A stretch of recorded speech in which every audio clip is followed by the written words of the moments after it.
Now, this is something I see all the time, is that people go all out to something and they just set out at a pace they can't continue. Get your dopamine from doing and during the work, not the end result.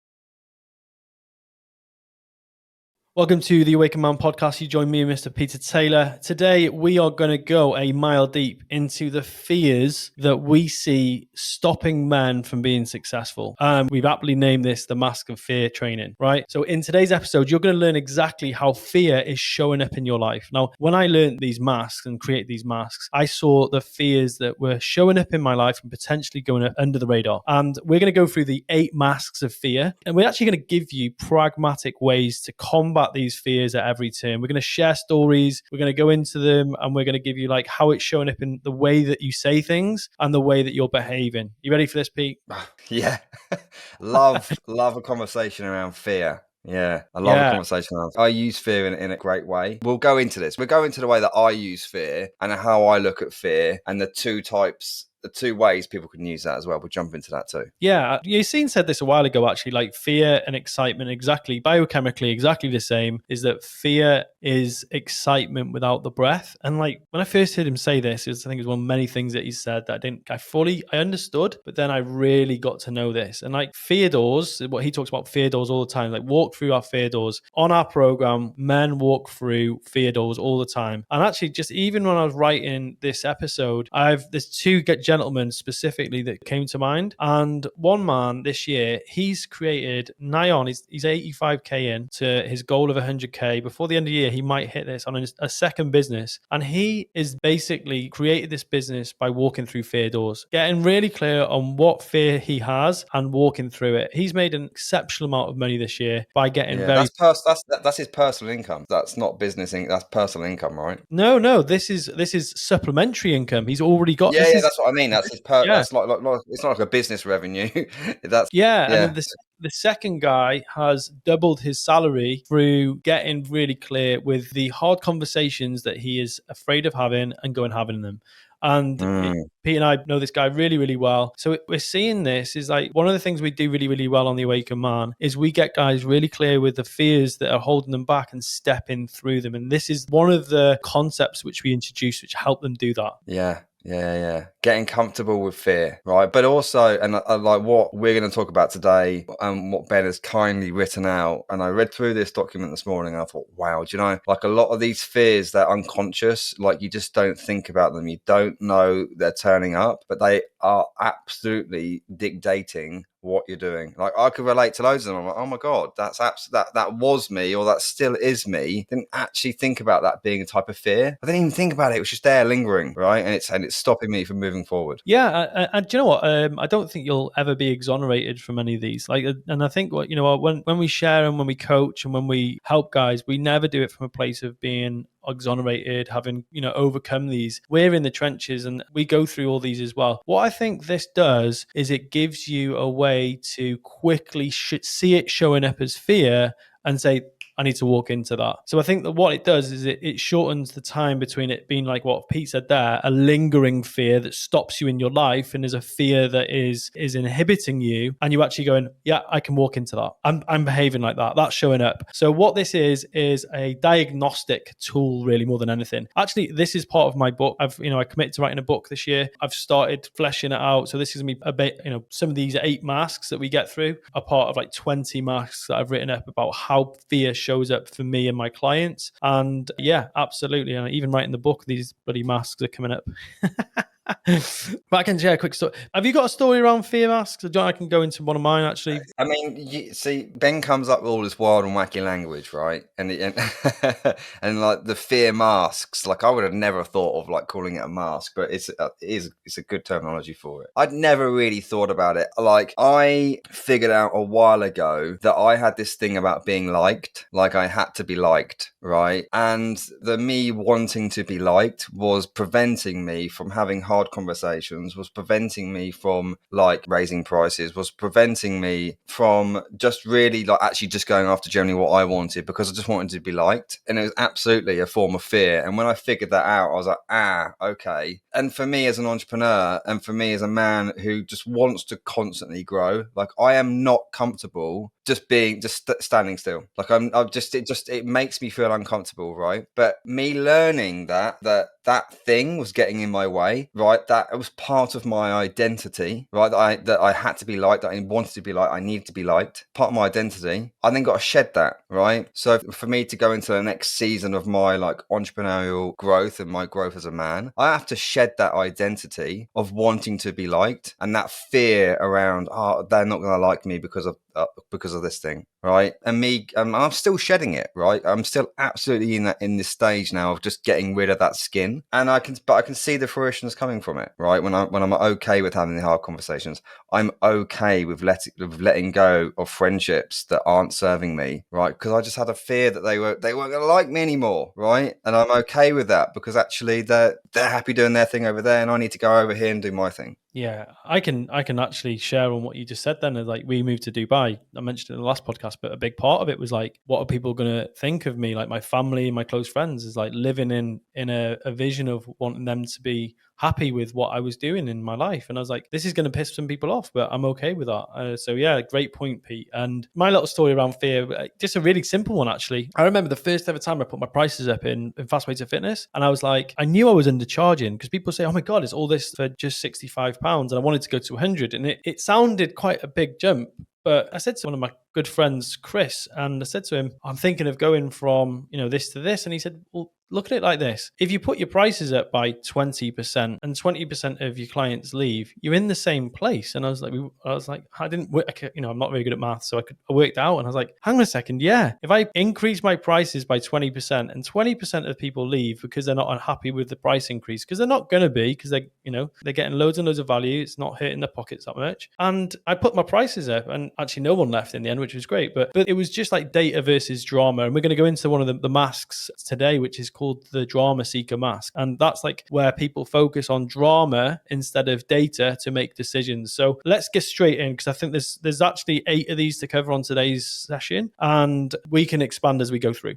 Pete, as ever. I'm gonna before we jump straight in, I'm gonna throw in something that I think about, that when you guys are listening to this or watching this on YouTube, right? When Ben talks through these 8 masks of fear, think about whether you're using them to fuel you or that you're using them to just like put you down, right? So when I think about fear's like, for me, it's a pain, like it's painful. There's some pain around that. Now I'm going to use that pain in one or two ways. I'm either going to use that pain to fucking drive me forward, like I'm going to eat into that pain and I'm going to use it to propel forward and take me to the next level, right? Or that pain is going to consume me. It's going to eat away at my brain. It's going to beat me up at night, right? It's going to make me sink lower and lower and lower. I've got 2 ways. I'm either going to fucking drive into that pain, get angry with it, and use it as fuel. So use that fear as fuel, or I'll let it eat me and just, and then I'll sit on the sofa feeling sorry for myself because I've got all this pain, got all this fear. So 2 ways, right, to look at that. We covered that on yesterday's call, and I know you went on it. So, like, is this like your We went dark on the call, mate. intuition? Yeah. He's a dark intuition there, right? It's but sorry, just like, yeah, it's like you're literally repeating what we were talking about on yesterday's call. So, what is a mask of fear? Simply a way that fear shows up in our life without us really acknowledging it as a fear. As Pete said before, as he read through today's podcast notes, which if you want, just literally ask in the Facebook group. We've got a Facebook group called the Awakened Man Project Facebook group. If you go in there and you just ask us on the way in, can I have the notes on the fear training? I will send them to you gladly. Honestly, we want to get this information out there. So a mask of fear is a covert way that we stop ourselves from moving forwards in our life. And as soon as we can acknowledge it, diagnose it, and say, this is what I'm doing, this is fear, we can do what Pete said there. We can use it to fuel us instead of hinder us. So without further ado, there's 8 of these. Number 1 is the overcomplicator. Now, the verbiage that we do in our mind is this: if I can make this plan or process or this goal so darn complicated, then it gives me a get out of jail free card if I fail, right? let me read that again. If I make this plan or this process or this goal so complicated that it gives me a get out of jail free card if I fail or if I decide not to go through with this. Now, the overcomplicator mask sits hand in hand with people that say, I'm overwhelmed all the time. Oh, I'm overwhelmed. It's so complicated. There's so many things I need to do. I don't know where to start. I'm swamped. Yeah. And this is something I see. Like, this is something that I think we've both, Pete and I have both been victim of in the past. Why does these masks exist? Half the reasons because I've, experienced them and worn them. But the overcomplicated can also use this mask to reassure that nobody else can do what he does. So I'm going to make this so complicated that I'm fearful that someone else could do this better than me. So that's where the fear is also coming from. Especially in the lead of a company, he's like, oh, well, if I'm doing this and someone else comes and finds this simple, well, this means that I'm potentially out of the job, or this means my self-worth is attached to this thing that I'm doing. So I'm fearful of status change as well. So that's where the fear is coming from. Yeah, well, that's a biggie for the guys, right? Status change. You need to hit it on the head there, right? Exactly that. I made this thing. I made this as complicated. But then someone could come in and find it easy to do and make it simple. And then, oh shit. Does that mean the rest of the team are going to look at me and think, well, he could do Pete's job, right?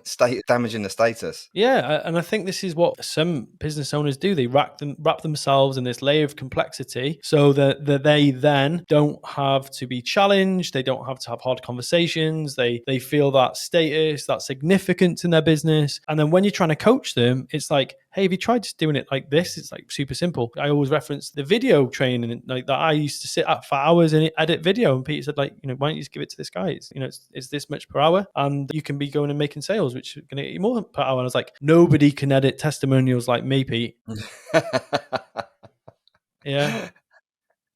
Yeah, this one here, this number, like when I read this, I thought, fuck, this, do you know what? This one, I have a battle with this. So I'm like right in the middle. I am really good at the remedy version, right? I'm really good at rectifying this. I'm also really good at starting to make things complicated, right? And then getting myself in the weeds and then I'm doing everything. However, I do know the remedies, right? So I do know how to make it simple. I do know how to delegate. I do know how to get things off my plate. For me personally, it's actually about doing it quicker. It's about speed and momentum here. So it's coming up with a plan, it's then simplifying that plan, and it's getting off the plate quickly rather than keeping it, right? So remedies for this, like, so how to get over this, like, overcomplicator is make it simple, simplify the plan, right? So we got this big, crazy, complex plan.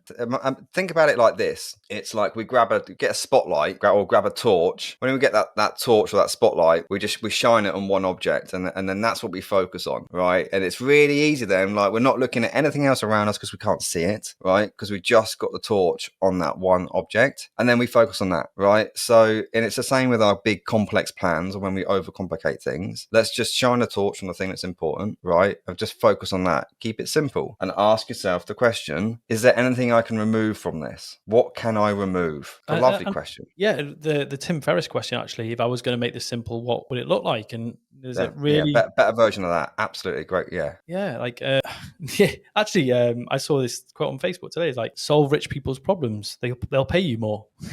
Just like, and I was like, oh yeah, instead of selling 100 things one thing to 100 people, I can sell one thing to one person and get the same revenue. And that was like, for me, simple. That's like super simple. I'll solve one person's problems instead of 100 people's problems.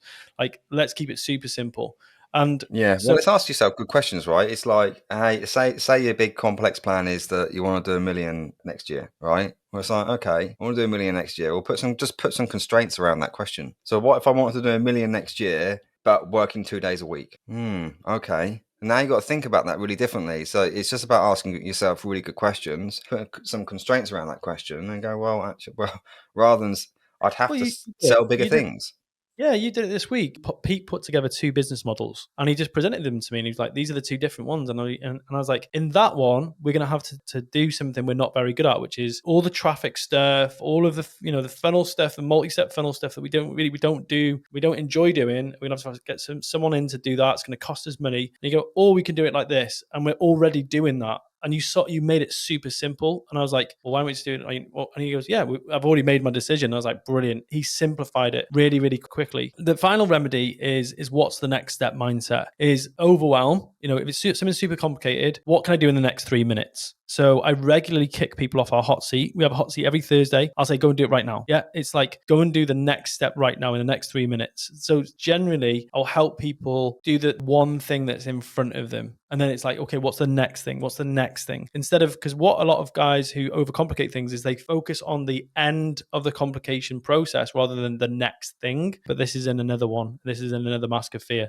So mask 1, the overcomplicator. Mask 2, the planner. Okay, so this is, again, like a lot of these are going to have dichotomies. It's great to plan, and we're not saying that. But what we got to make sure is that you're not getting ready to get ready. And there's a lot of people who sit in this kind of place where they constantly get ready to get ready. So the story here is 3 frogs are sitting on a log. 3 decide to jump in. How many left's on the log? That's the question.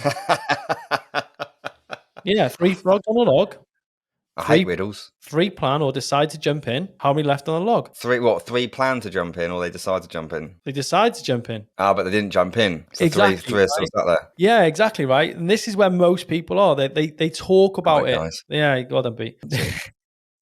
Is that they're in this kind of getting ready to get ready place. Is like, oh, I've got a plan. I've got the plan. The plan is this. The plan is this, and they're never in action because planning feels like action, but it's not action. Yeah, it's pseudo action. Like it's pseudo action, and this is like where we've got to make the distinction between things that move the needle and things that are planning to move the needle. Now, it's the highest form of procrastination. It feels like you're taking action, but it's not taking action, it's planning. Now, what is really, really great is having in your calendar times which you plan. But the planner mask spends their whole life getting ready to get ready because there's so much fear of actually taking action and the plan not being perfect. They pride themselves on this ability to plan. But the thing is like what and Pete, you can probably speak to this more because you're way better at this than me, is that you make a plan, you take action on the plan changes. It always has some permutation from the plan. But every subsequent planning session we've done, we've become better at planning and taking action. So the fear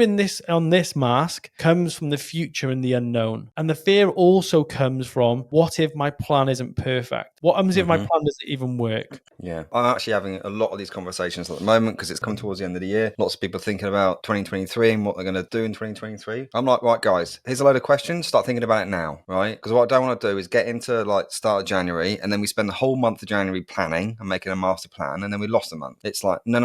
We're kicking off immediately. Like before January, right? We're kicking off. Start thinking about this now. Start building the plan. Then we spend a little bit of time planning and then we go. And it's the same what we do, right? When we have a planning session where we're going to plan for the next quarter, plan for the next year, prior to that, weeks before, we're thinking about it, right? We're already coming up with ideas. So then when we do have that day when we're going to plan it, got most of it done. And then it's like on the start of the month, start of the quarter, start of the year, and then we go. Not a month of planning, like during that actual time, and it's going to stop us from actually taking action. Well, I've actually got the remedy here is the famous Pete Taylor 10% action rule. On our first ever meeting when we worked together, you were like, right, okay, how can we make a 10% action on this? So we did a planning session. At the end of the session, there was 5 minutes left. Pete said, right, what's one thing we can do right now to literally move the needle quite a bit on this? And I remember sitting thinking, oh, do you know what? I can just go and phone this person and ask this thing. Yeah.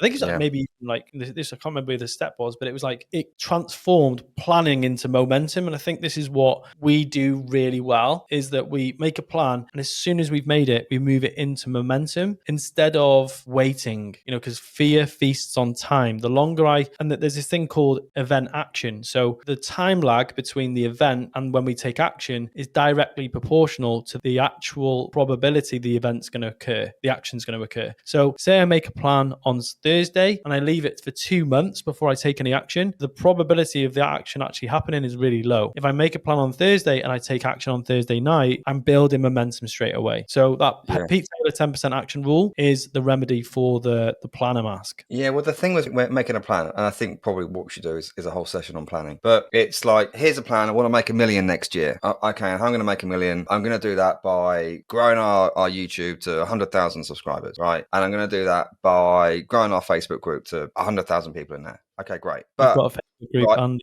YouTube channel, by the way. Yeah.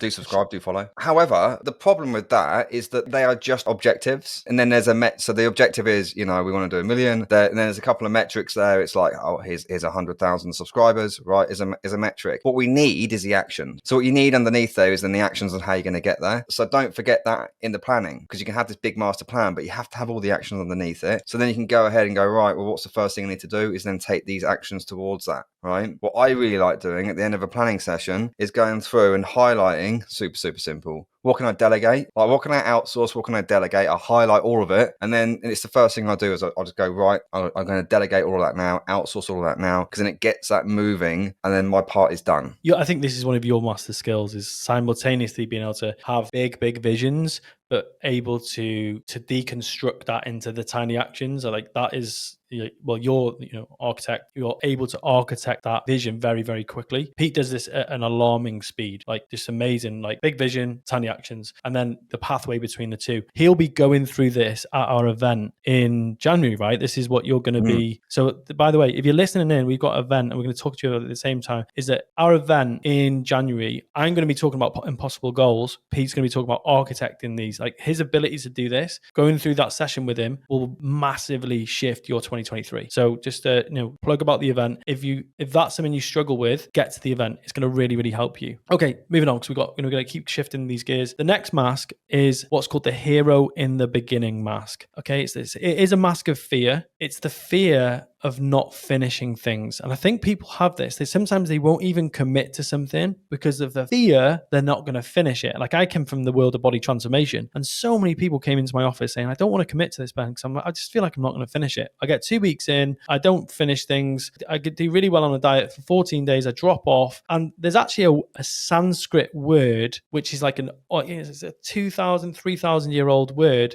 that describes the hero in the beginning. It's called Arak E Shambura. Okay, I can never say it properly. And what it means is that what it tells us is this is not a new problem. This is something that we've experienced as humans for eons. Like literally, that like failure to commit long term and see things through is a fear for us, and that the fear actually comes from, first and foremost, unable to keep the pace. Now, this is something I see all the time, is that people go all out to something and they just set out at a pace they can't continue. They just, okay, well, I remember when I first started various things, they're training in business, they just create a pace they can't continue. The second thing is not being able to get back up after a failure. So they're a hero in the beginning when it's easy and that feels easy to get going. Like the motivation's high, the inspiration's high, but when they get knocked down, in the past, they haven't got back up, and that's what they're scared of. So I'm not going to commit to this. And then the third one is past failures, is that because they've repeated this process where they've committed to something and been a hero in the beginning, that's why they don't want to commit to it in the end. They're fearful of that happening again. I don't want to commit to this again. That's what they're saying. So the remedy for this is massive accountability. Like get yourself accountable for this, because what happens is that you struggle in out of sight and you can sleek out the back door. Yeah, so what happens is like this fear mask is where you say, I sprint at the start, I lose pace or faith in myself, then I slink out the back door hoping nobody notices. So what you need is a support network that holds you to that account. Like we've got your scene.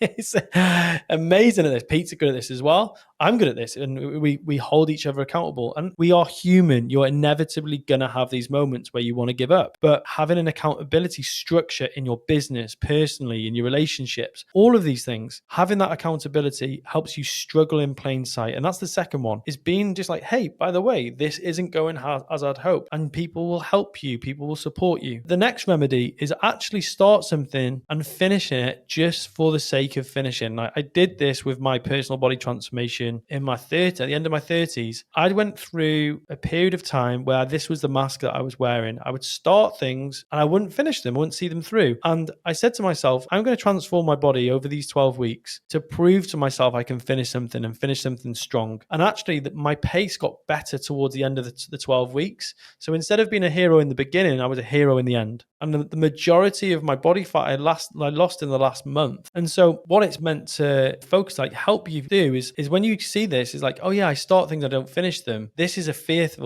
fear-based behavior. I'm going to jump in here because I've actually got something written down. If you're on YouTube, you might be able to see that. right? I wrote this down just to remind me. I'm going to talk through it now. I got this.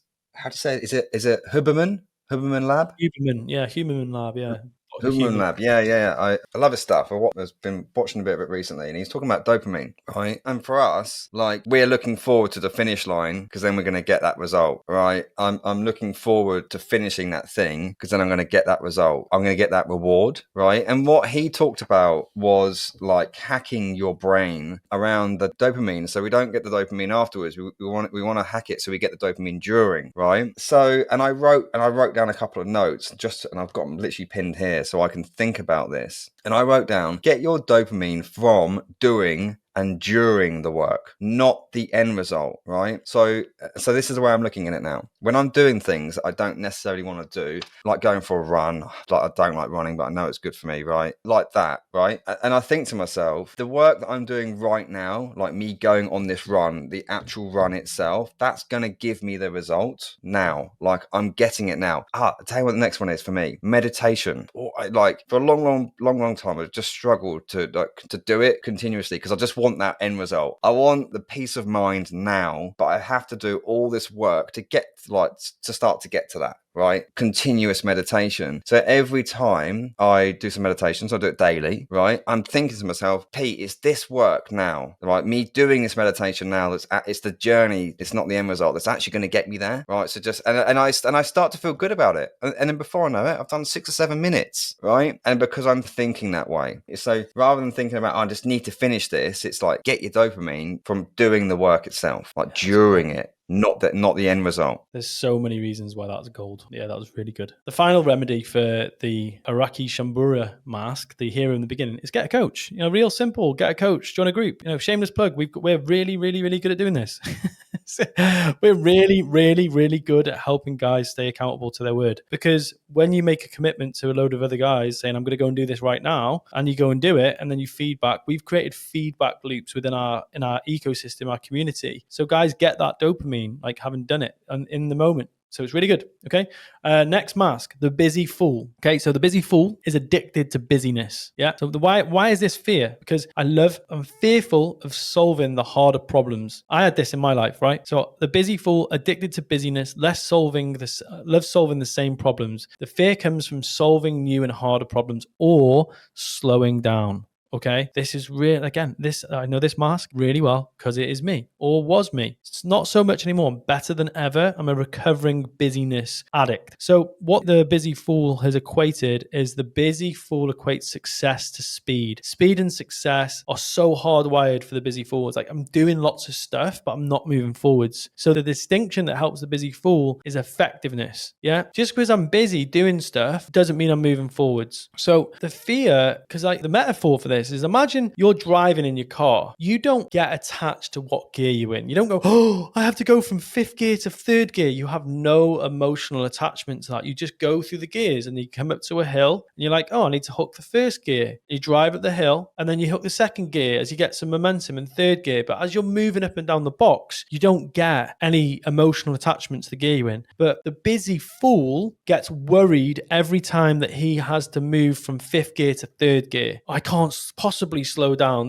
And so what we need to do with the busy fool is help him see that there's actually no attachment to the speed at which you go in. It's just that you're constantly having some level of momentum. And sometimes there is a bit of neutral. Yeah. And that was a big thing for me. I was working with barristers and lawyers in my 20s, and this was a big thing for them. They really did equate busyness to success because they were paid by hour. So some of the remedies here. So first and foremost, slowing the fuck down. Like, just taking a breath, slowing down, really just looking at, like, hang on a second, where am I putting time blocks for my partner, my kids, and my life in my calendar? Yeah.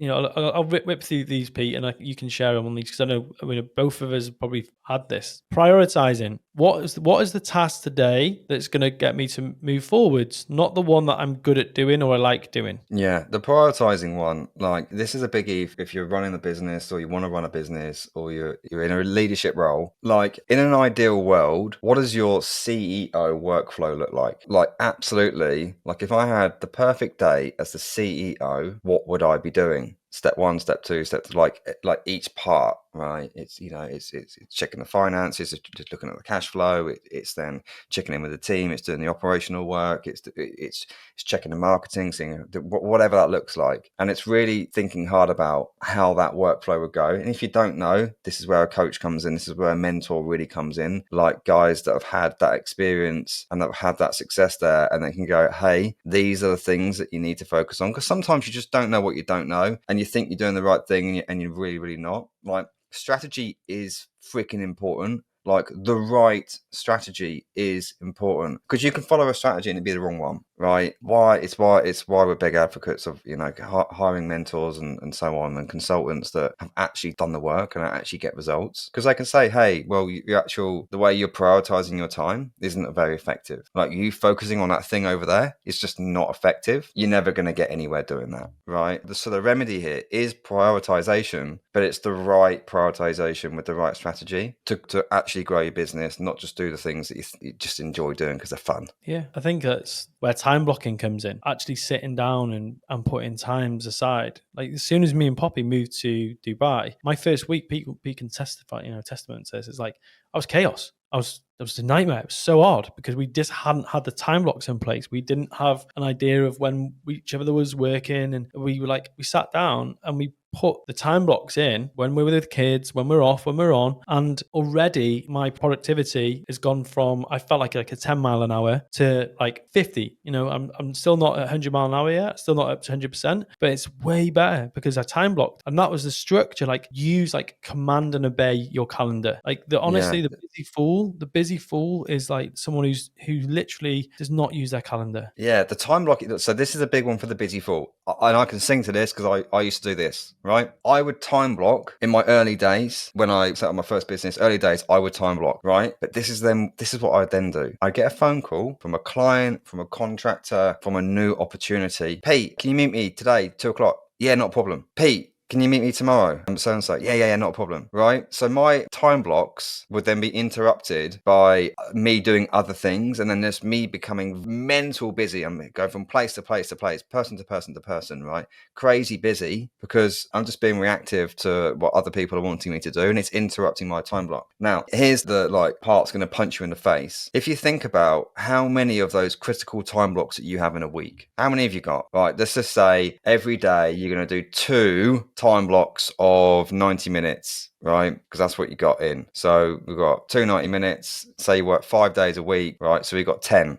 But then you've got someone that's into, you answer the call and then you go and ruin one of those time blocks because you're out for an hour, 90 minutes, hour and a half, 2 hours, going to attend that meeting or doing that other thing that someone else has asked you to do. So you've now got 9, but you do that 2 or 3 times. You've now got 6 or 7 time blocks in the course of a week. That over the course of the month and a year, that compounds. And then you're missing out on tens, hundreds of your dedicated time blocks to moving the business forward because, and I can talk about this because this was me, right? I was being really reactive to what other people wanted me to do. There's all these other opportunities coming up and it's ruining my time blocks. Business didn't grow anywhere near as fast. I fucking lost loads and loads of money because I didn't prioritize and I was being super, super busy, reactive to other people. I think that this is what I've learned as well. For me, having 2 kids is the best time for me to do a time block, which anchors the day, is as soon as I get out of bed. I don't have any bullshit morning rituals. I don't do morning breath work. I don't pray to,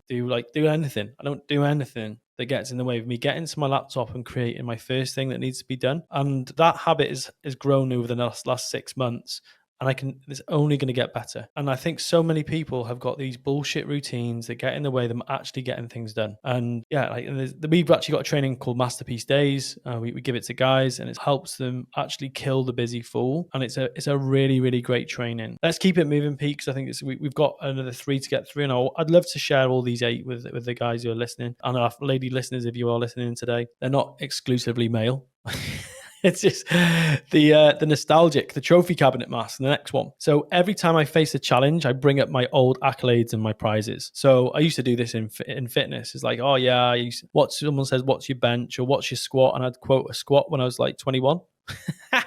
Even though I was like, yeah, I'm probably squatting probably my body weight right now. But I was like, yeah, I squat 140. What, when I was like 10 years ago? And I do it with running times as well. And if you listen to the Lion podcast, you realize I probably even exaggerate them a little bit. But generally, what happens is the reason this is a mask of fear is that it's fearful because I'm scared of not reaching a previous standard personally. So I live in the past, or that I fear that I'm out of touch with the change in market. Now, this is what I've seen with a nostalgic mask is that some people are shit scared to get back in the game because the game has changed so much. And I did this with Facebook videos. Like I used to have this pride that I was good on video. I was good on video when long videos were rewarded by Facebook, and I'd have like hundreds and maybe even thousands of people on a live. But as it changed to reels and I had to do some editing and I had to do some other stuff, I lost touch with that. So I used to say to people, yeah, I'm pretty good on video. When that's a nostalgic mask, it's fearful of moving with the times. Now, this is a really, really important mask. It's a fear. Yeah. It's like, oh, I'm not up to speed. I used to be good at this. And when I used to consult with fitness, people would want to come into the consult room and they would tell me how fit they were in their 20s and in their 30s because it was that, oh my gosh, I've got to pump myself up a little bit. And it's coming from a place of fear. Now, what the remedy for this mask is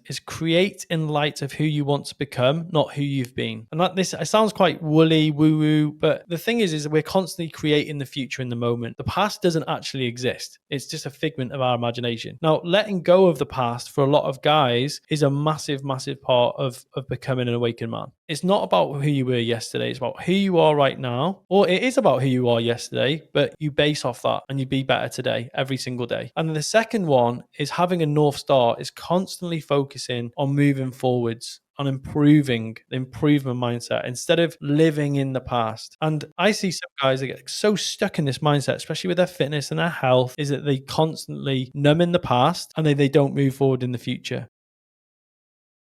Yeah, and constantly creating that. So the pacifier, and this is what Pete talked about at the start. This is the mask number 6. Is I want to make everything okay. I'm shit scared of changing my life or my business because what others might think or say. I won't increase my price in case clients leave. I won't have boundaries and say no in case I upset someone. I won't upset the status quo. So I stay stuck because I'm scared of upsetting people. I'm scared of negative feedback. And that is a big mask of fear that a lot of people wear. Is talk about going to Dubai, that if I had have wanted to make everything okay for my family and my friends, I would never have moved out here because they didn't want me to. But I had to face that fear, and that was part of this process of moving over here. Yeah, do you know why? My mum comes around on a Wednesday to look after Leo for the day, and she said to me yesterday, "Oh, how's Ben getting on in Dubai?" And I was like, "Yeah, it's fantastic. He's loving it. He's got a swimming pool on his doorstep. He's got a gym on his doorstep. Coffee houses right next. He's loving it." And she was like, "What does his mum say? Is his mum worried?" And I was like, "Well."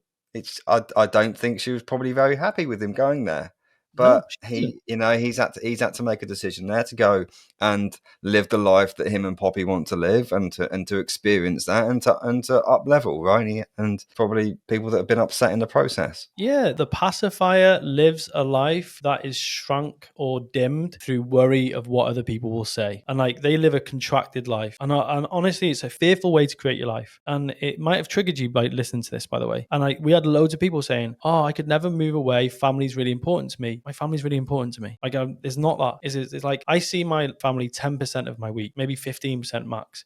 The other 85% is time I've got with my kids. And that's why I prioritize that. And I was like, do you know what? I wanted to be in the sun. So that's the pacifier mask. 2 more to go because we've got 5 minutes to go and we're going to go to shit because I think we want to keep this nice and succinct. The procrastinator mask, you'll know this one really, really well, is the procrastinator is I don't have any time. I've labeled myself with some kind of pathology that I can't focus. It's just not like me to be able to sit down and do that work. I have to work under pressure. That's all the things that the procrastinator mask says. So the procrastinator is linked to fear because what happens is we're fearful of the pain of what we have to do in the future. So me just watching TV or numbing with some other activity is way more desire. I'm more desire for that than sitting down and doing the hard work. Yeah. So the fear actually comes from the pain of doing whatever needs to be done, the momentary discomfort. So I put it off. Yeah. I think this is probably a biggie for a lot of people. Is the procrastinator one. It's I need to make that call. I need to have that conversation. That it's that eat that frog, isn't it? That whatever the dirty frog is that you need to eat and get over with, you put off and procrastinate because of it. Yeah, and what I'm going to do actually, Pete, is I will teach the tool as the remedy in the Facebook group. So Yeah. because I haven't got time on this podcast today to do it, what we're going to do is we'll teach the remedy for this mask. So if you're a procrastinator, I will teach you the tool that I've used every single day since I learned it that's helped me shorten the time between when I know I need to do something and putting off doing it. I will teach that, and it's called the reversal of desire tool, and it involves a shower. It's phenomenal. Okay, the final mask, the drama seeker. So I can't possibly move forward as I have all this drama in my life right now. So the drama seeker creates lots of little dramas and reacts to them so they can't move forward in their life. Oh, I got this going on with my family right now. I got this going on in my business right now. So and so gives me big bad feedback, and they're constantly setting fires. Then they're creating fires left, right, and center, so they always have to put them out and they can't move forwards. Now, quick story. I remember a great mentor of mine. My mum got ill, and I said I didn't want to continue with him. And he sat me down. He said, "Hang on a second, Ben. You got two decisions right now. You can get involved in this drama, and yeah, absolutely, you can sit by your mum's bedside. I'm totally support that. But what's going to happen in your business when you've done 3 months of fuck all?" And he said, "If you carry on mentoring with me, I'll help you create this business, and I'll not only will you have the money to support your mum when she finishes and she's gone through all this struggle, but I'll also help you get through this." And I hated him at the time as he was holding me to that. But I wanted to get so involved in the drama and the sorrow and the sadness, and he held me to a higher standard. I'm so grateful to this day that he did that. Yeah, I had to pay him money. I had to pay him a lot of money. It was the biggest investment I ever made in mentoring. But my gosh, I had money to help my mum recover after that, and my business. And I was in a really great place. I hate to think what would have happened if I would have sat in the drama of what was going on at the time. It was phenomenal. And so what the problem that the drama seeker has is they use their emotions as a reason not to do the work. Yeah. Yeah, And that so makes a lot of sense. It's like all these things are happening in my life, so I've got to look after them first before I can go and do the work, go and